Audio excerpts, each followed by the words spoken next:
Le Seigneur soit avec vous. Et avec votre esprit. Évangile de Jésus-Christ selon saint Jean. Gloire à toi, Seigneur. Lorsque Jésus comparut devant Pilate, celui-ci l'interrogea. « Es-tu le roi des Juifs? » Jésus lui demanda, « Dis-tu cela de toi-même ou bien d'autres te l'ont? Est-ce que parce que ce sont d'autres qui te l'ont dit? » Pilate répondit, « Est-ce que je suis juif, moi? Ta nation et les chefs des prêtres t'ont livré à moi. Qu'as-tu donc fait? » Jésus déclara, « Ma royauté ne vient pas de ce monde. Si ma royauté venait de ce monde, j'aurais des gardes qui se seraient battus pour que je ne sois pas livré aux Juifs. Non, ma royauté ne vient pas d'ici. » Pilate lui dit, « Alors, tu es roi? » Jésus répondit, « C'est toi qui dis que je suis roi. Je suis né, je suis venu dans le monde pour ceci, rendre témoignage à la vérité. Tout homme qui appartient à la vérité écoute ma voix. » Acclamons la parole de Dieu.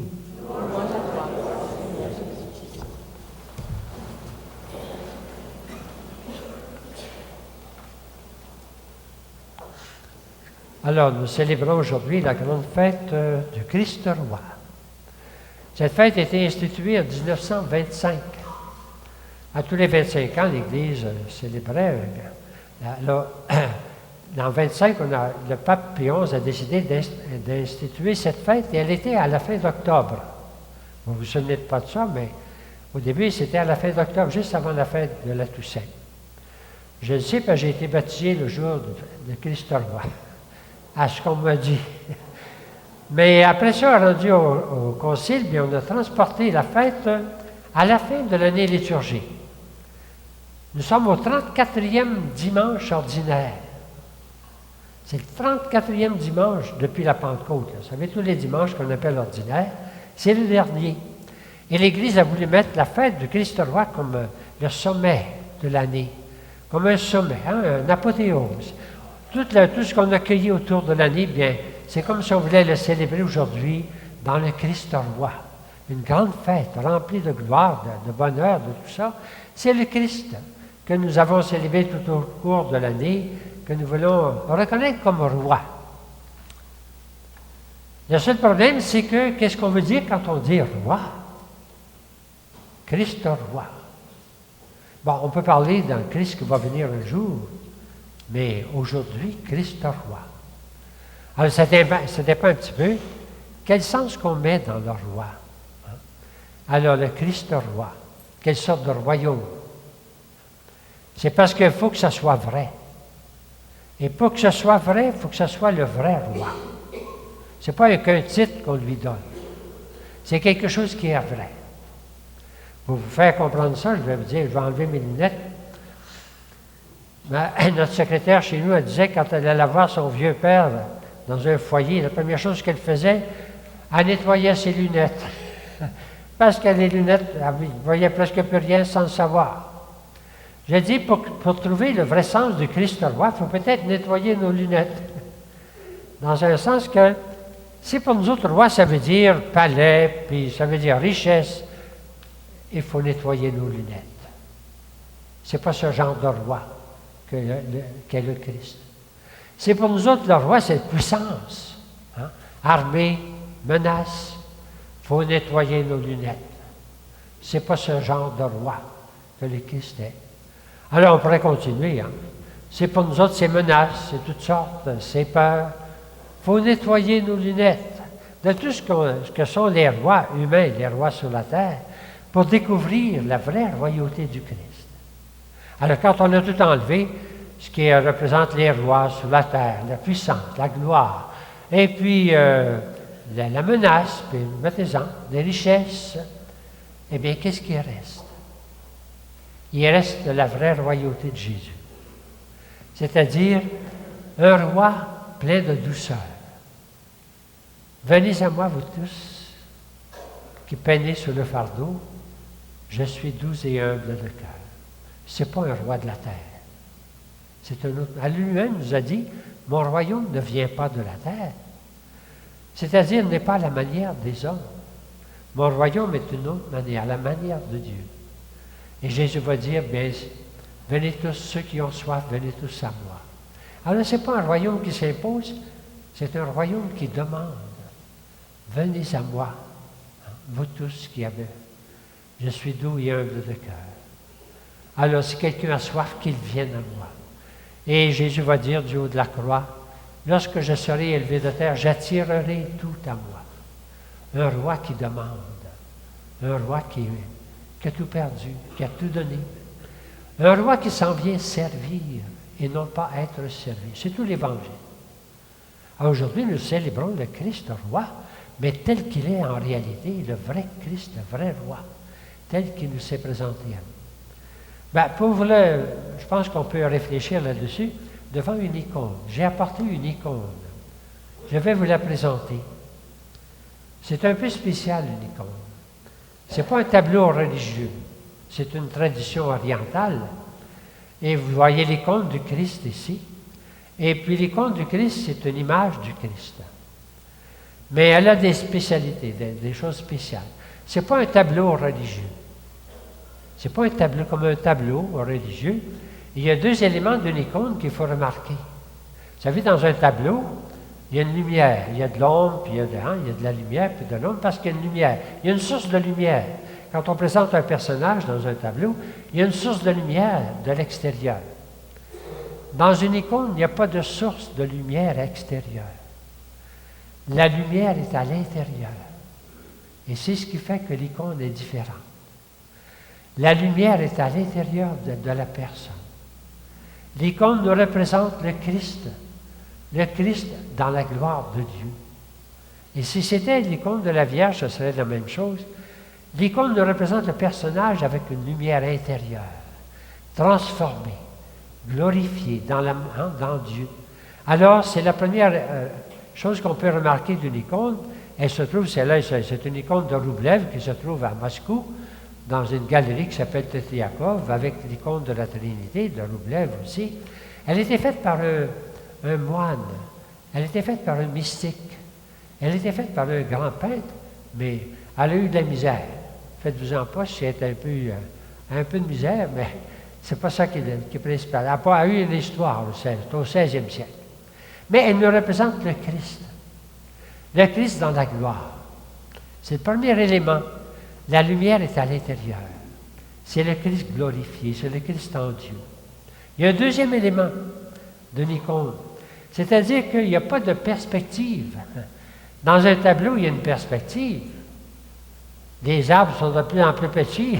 Pourquoi ça nous fait pénétrer dans un tableau, hein? Une perspective. Dans une icône, il n'y a pas de perspective. La perspective est inversée. C'est-à-dire, elle vient vers nous. On ne pénètre pas dans les icônes comme dans un tableau. La perspective vient vers nous, si on peut dire. C'est-à-dire, l'icône, c'est une présence. Nous en faisons partie. L'icône vient vers nous. Et ce qui est le principal dans une icône, ce sont les yeux. C'est le regard. Ça représente le Christ dans la gloire qui vient vers nous. Son regard qui vient vers nous. Ce qui est le principal dans une icône, c'est le regard. Le regard du Christ, qui nous dit sa présence. Et c'est un peu le sens de l'icône qui est devant nous aujourd'hui, le Christ qui nous regarde. Il y a beaucoup de regards du Christ dans l'Évangile. Il y en a un tout à fait spécial. Je vais vous le lire parce que je le trouve un peu spécial. Le regard du Christ qui vient vers vous. Et puis, c'était la suite dans l'Évangile qu'on vient de lire. Vous savez que quand Jésus a été mis au procès devant Pilate et devant les Juifs, Pierre l'a renié. Pierre a renié Jésus. Voici ce qui est écrit. Pierre dit, « Homme, je ne sais pas de quoi tu parles. » Et à cet instant, tandis qu'il parlait encore, un coq chanta. On connaît ce texte-là. un coq chanta. Et alors le Seigneur se retourna et il regarda Pierre directement. Le regard du Christ qui va vers Pierre. Et l'Évangile nous dit, Pierre est sorti puis il a pleuré. Le regard du Christ qui vient rejoindre Pierre et le transformer. Alors c'est le regard du Christ qui est dans cette icône, qui veut nous rejoindre. Le regard du Christ qui veut nous rejoindre, un peu comme Pierre, hein? Et puis nous rejoindre tel que nous sommes, pour nous faire pénétrer dans son royaume. J'ai ici un témoignage de quelqu'un qui avait lu cet évangile, et voici, je vais vous lire son témoignage. Je pense que ça nous rejoint un petit peu comme nous sommes nous autres aussi. Quelqu'un écrit, moi j'avais des bonnes relations avec le Seigneur. Mes relations avec le Seigneur étaient assez bonnes. Je lui demandais des choses, je conversais avec lui, je lui adressais des louanges, des remerciements. Mais tout le temps, j'avais la sensation désagréable qu'il voulait que je le regarde dans les yeux. Et je n'osais pas. Je lui parlais, mais j'évitais son regard. Dès que je sentais qu'il me fixait, j'évitais toujours son regard. Et je savais pourquoi. J'avais peur. Je crois qu'il découvrirait en moi toutes sortes d'accusations, toutes sortes de fautes. J'avais peur qu'il me reproche toutes sortes de choses. J'avais peur qu'il me demande des choses que je ne pourrais pas faire. J'avais peur. Et un bon jour, bien, j'ai pris mon courage à 2 mains et je l'ai regardé. Il n'y a eu pas aucune accusation. Il n'y a eu aucune demande. Mais les yeux m'ont simplement dit, « Je t'aime ». J'ai fixé longuement ses yeux, je l'ai scruté, mais le message ne convenait à rien d'autre que « Je t'aime ».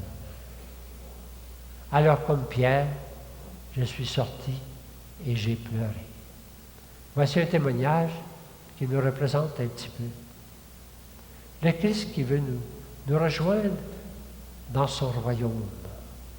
Il n'y a aucune accusation, il n'y a aucune peur, il n'y a aucune menace. Il n'y a que douceur, il n'y a qu'invitation. Et c'est le regard du Christ qui nous invite à entrer dans son royaume.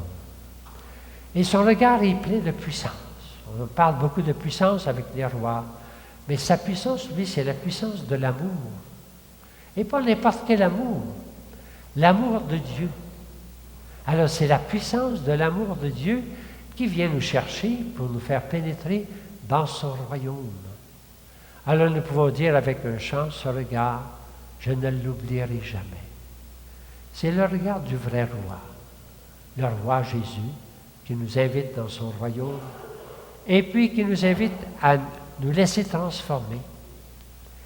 Une icône, nous ne la regardons pas. C'est elle qui nous regarde. On se laisse regarder par une icône. On se laisse regarder par le Christ.